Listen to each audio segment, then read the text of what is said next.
अंजलि मिश्रा, स्वागत है आपका हमारे चैनल में। आपको बता दें कि इस वक्त की बड़ी खबर सामने आ रही है। उत्तर प्रदेश के मुख्यमंत्री योगी आदित्यनाथ ने राज्यपाल से मुलाकात करके राज्यपाल आनंदीबेन पटेल को अपना इस्तीफा सौंप दिया है। जी हाँ, बिल्कुल सही सुना आपने। आपको बता दें कि योगी आदित्यनाथ ने जो है अपना इस्तीफा राज्यपाल आनंदीबेन पटेल को सौंप दिया है और इसकी खबरें काफी पहले से सामने आ रही थी और कहा जा रहा था कि योगी आदित्यनाथ जल्द अपना इस्तीफा सौंपने वाले हैं। और ऐसे में इसमें यही अपडेट है कि उन्होंने जो है राज्यपाल से मुलाकात करके उन्होंने अपना इस्तीफा सौंप दिया है। इसी के साथ आपको बता दें कि योगी आदित्यनाथ जो है राजभवन लखनऊ में पहुंचे हुए थे। इस दौरान आपको बता दें कि योगी आदित्यनाथ ने आज जो है अपने पहले टेन्यूर का जो लास्ट कैबिनेट मीटिंग है उसे हल किया था, जिसके बाद जो है कई सारी बातें निकलकर सामने आ रही थी। बता दें बीजेपी की प्रचंड जीत देखने के लिए मिली उत्तर प्रदेश में और एक बार फिर से बीजेपी जो है सरकार बनाने वाली है। 37 साल बाद एक बार ऐसा देखने के लिए मिल रहा है कि एक ही पार्टी दूसरी बार जो है सत्ता में वापसी कर रही है। और ऐसे में आपको बता दें कि उत्तर प्रदेश में लगातार दूसरी बार प्रचंड बहुमत मिलने के बाद भारतीय जनता पार्टी अब सरकार बनाने की तैयारी में लग चुकी है। और योगी आदित्यनाथ का सरकार का जो कार्यकाल है 15 मार्च तक का है, लेकिन इससे पहले ही योगी आदित्यनाथ ने राज्यपाल को अपना इस्तीफा सौंप दिया है। बता दें कि इस्तीफा देने के बाद जो है अब उनकी सरकारी आवास पर शासन के कई अधिकारी के साथ राजभवन के अधिकारी भी पहुंचे थे। माना जा रहा था कि मुख्यमंत्री योगी आदित्यनाथ आज अपने पहले पद से इस्तीफा उन्होंने दे दिया है और उसके बाद में केयर टेकर सरकार जो है अब काम करने वाली है। फिलहाल वो अपनी सरकारी आवास पर ही रहने वाले। इस दौरान अपना दल की सोनेलाल की मुखिया जो है अनुप्रिया पटेल, उन्होंने मुख्यमंत्री से जो है उनके सरकारी आवास पर पहुंचकर मुलाकात भी की थी। उनकी पार्टी के 12 विधायक जीते हैं।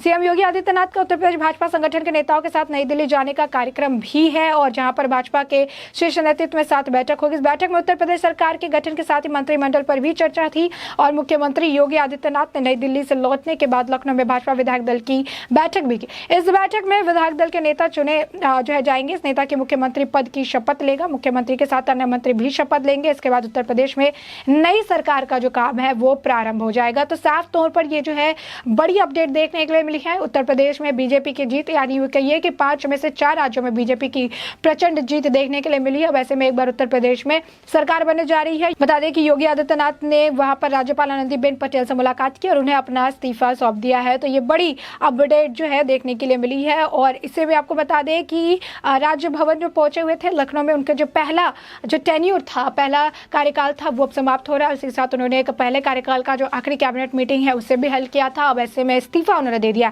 साथ ही साथ आपको बता दें कि एक और जो खबर निकलकर सामने आ रही है वो ये आ रही है कि उप मुख्यमंत्री के पद के लिए कई सारे नामों पर जो है सहमति जताई जा रही है। कई सारे नामों की चर्चा इस वक्त सुनने के लिए मिल रही है। राजनीतिक गलियारों में काफी सारे नाम जो है सुनाई दे रहे हैं, क्योंकि केशव प्रसाद मौर्य जो है अपनी सीट से हार गए थे और ऐसे में अब उत्तर प्रदेश विधानसभा चुनाव संपन्न होते ही जो है गुरुवार को घोषित हुए नतीजे में भारतीय जनता पार्टी के दोबारा पूर्ण बहुमत के साथ सरकार बना ली है। अब यह तय है कि योगी आदित्यनाथ दोबारा जो है देश के मुख्यमंत्री बन ले, लेकिन अब यह तय है कि योगी आदित्यनाथ जो है बनेंगे। लेकिन एक लंबे अंतराल के बाद उत्तर प्रदेश में पहली बार ऐसा मौका होगा जब कोई नेता लगातार दूसरी बार पूर्ण बहुमत की सरकार का मुख्यमंत्री बनेगा। इस बीच ये सवाल उठने लगा है कि नई सरकार में सीएम योगी के आसपास कौन होने वाला है। उप मुख्यमंत्री केशव प्रसाद मौर्य चुनाव हार चुके हैं और ऐसे में क्या उन्हें दोबारा उप मुख्यमंत्री बनाया जाएगा, ये सवाल भी उठता हुआ नजर आ रहा है। जिसमें आपको बता दें कि विधानसभा चुनाव के ऐलान के बाद यह तय किया गया कि मुख्यमंत्री योगी आदित्यनाथ के साथ डिप्टी सीएम केशव प्रसाद मौर्य भी चुनाव लड़ेंगे। योगी आदित्यनाथ के लिए गोरखपुर की सीट चुनी गई, तो वही जो केशव प्रसाद मौर्य है उनके लिए सिराथू विधानसभा सीट पर चुनाव लड़ा गया। जिस तरीके से नतीजे निकलकर सामने आए, नतीजों में सीएम योगी तो 1 लाख से ज्यादा मतों के अंतर से चुनाव में जीत हासिल किया, लेकिन केशव प्रसाद मौर्य की जो सीट है वो फंस गई।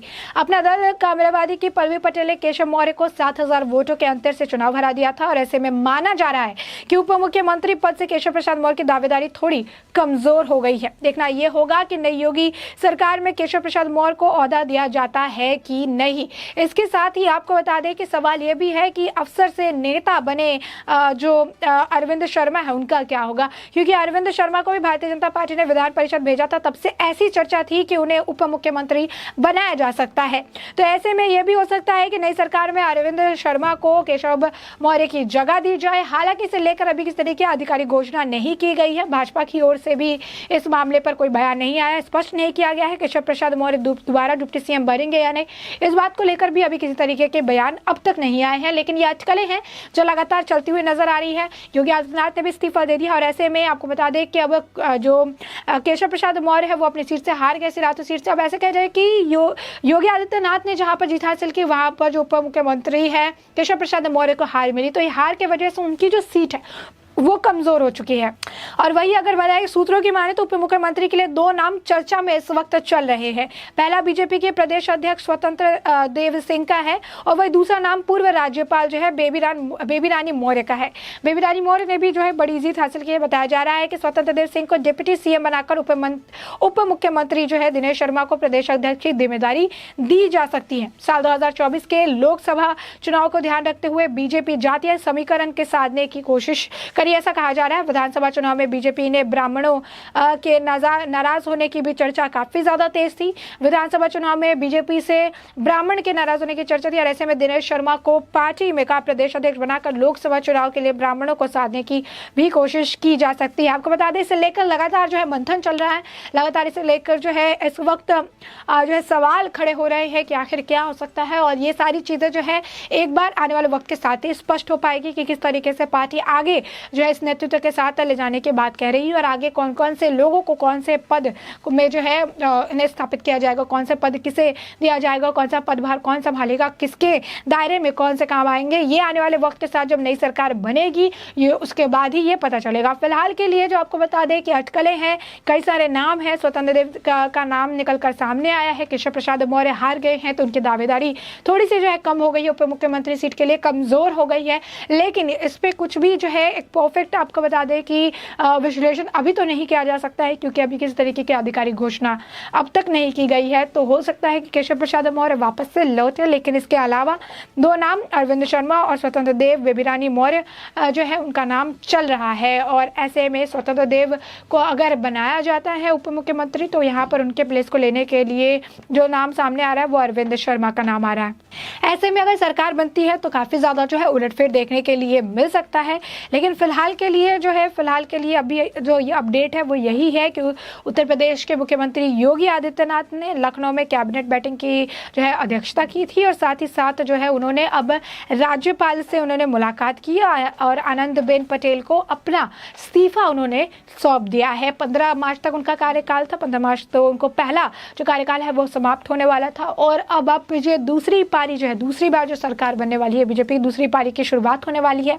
अब ऐसे में इसे लेकर लगातार जो है मंथन चल रहा है किस तरीके से। हमने आपको पहले भी कहा कि कौन सा पोस्ट किसे मिलेगा नहीं मिलेगा ये आने वाले वक्त के साथ पता चल जाएगा। लेकिन मुख्यमंत्री की दावेदारी में योगी आदित्यनाथ सबसे ऊपर सबसे प्रथम में चल रहे हैं और ऐसा कहा जा रहा है कि एक बार फिर योगी आदित्यनाथ के जो है मुख्यमंत्री के तौर पर वापसी होने वाली है। तो साफ तौर पर बीजेपी की जो वापसी हुई बम्पर वापसी हुई और 273 सीटें मिली जितना उन्होंने कहा था उससे ज़्यादा जो है मिला। 250 सीटें से आगे वो कह रहे थे कि मिलेगा। तो ऐसे में दावेदारी को लेकर सवाल खड़े हैं उप मुख्यमंत्री केशव प्रसाद मौर्य का क्योंकि उन्हें हार का सामना करना पड़ा। 7000 वोटों से वो सिराथू की सीट पर हारे हैं। लेकिन योगी आदित्यनाथ जो है 1 लाख से ज़्यादा वोटों से गोरखपुर से जीत का जो है सहरा उनके सिर पर सजा है और कहीं ना कहीं योगी आदित्यनाथ की दावेदारी जो इस वक्त उत्तर प्रदेश में सबसे ज़्यादा मजबूत है और उनके ही नेतृत्व में एक इतना बड़ा एक राज्य जो है जिस पर उन्होंने काम किया सब कुछ की ज़मीन पर उन्होंने उतर कर काम किया उसे उन्होंने बहुत ही बढ़िया तरीके से जो है आगे चलाया है और इसीलिए कहा जा रहा है कि एक बार फिर से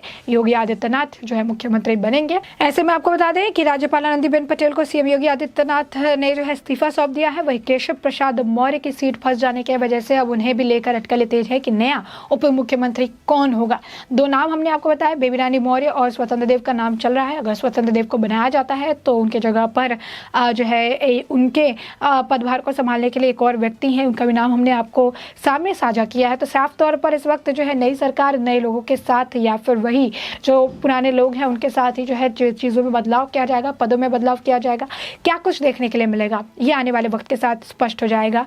योगी आदित्यनाथ का जो टेन्यूर है वो 15 मार्च को खत्म होने वाला था। पहला जो टेन्यूर है वो 15 मार्च को खत्म होने वाला था लेकिन योगी आदित्यनाथ ने अब राज्यपाल आनंदीबेन पटेल को अपना इस्तीफा सौंप दिया है। वहीं अब उप मुख्यमंत्री के लिए भी कई सारे नाम सामने आ रहे हैं। अब जब नया सरकार का गठन किया जाएगा लेकर मीटिंग की जाएगी, मंथन चल रहा है। तो इसके साथ आने वाले वक्त के साथ हम आपको इस खबर पे और भी अपडेट देते रहेंगे और अपडेट्स के लिए भी हमारे साथ आप बने रहें।